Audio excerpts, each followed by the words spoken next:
I'm selling lawn care service in Houston, Texas. And if all of a sudden I start getting thousands and thousands of visitors from overseas, there's two options. One, there's a bunch of people that are not anywhere near Houston that are suddenly very interested in lawn care there, Mm. or it's possible that my site is coming under a attack that from a bad actor that's mobilizing like a bot army or something, and so it comes in from IPs all around the world. Back me up, but correct me if I'm wrong. But I've seen it used in that way as well, but not nearly as common like that.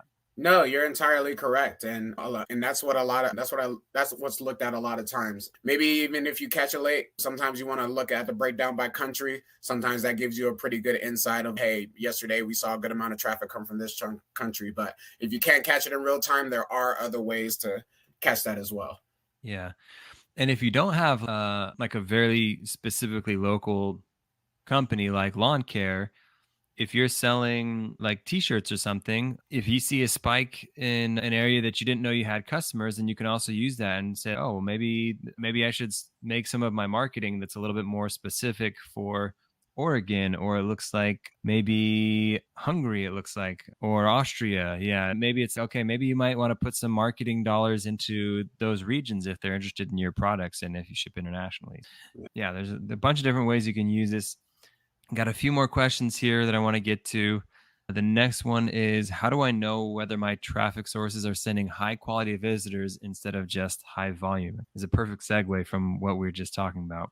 Yeah, one is taking a look at the real time and viewing those by source. But I probably would say the best indicator is looking at engagement rate and bounce rate of that traffic. I've seen multiple individuals, multiple clients when I was a freelancer where, some a particular Facebook ad or something like that got a lot of bot traffic, or a paid search ad or something like that. So that's where I would look to know that's a good indicator of if you're bringing in quality traffic or not.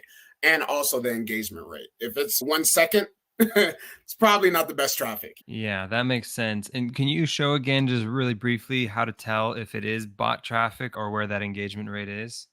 Yeah, do I know you covered this previously before, but I'm just to give a little bit of a more of an answer for this question. yeah. Now, what if I did default channel group in here? Let's do that. Confirm, and let's add it here. So now we're seeing.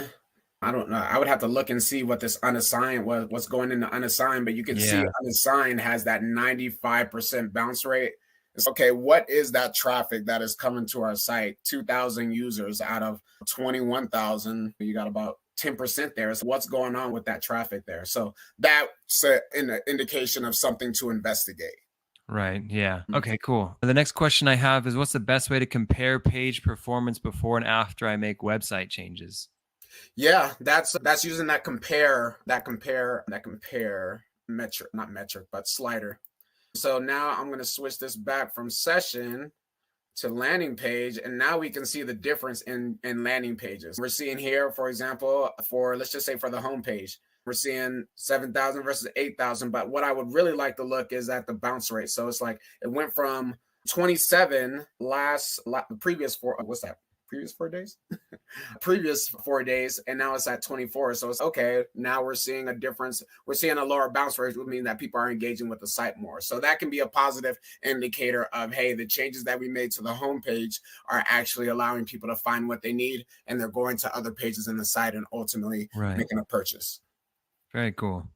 By the way, I am not an analytics expert like you are, so I just have to say it sometimes is like art. Watch and just click around. Like it would take me probably 10 times as long to be like, all right, hold on, what am I looking for? Click on that.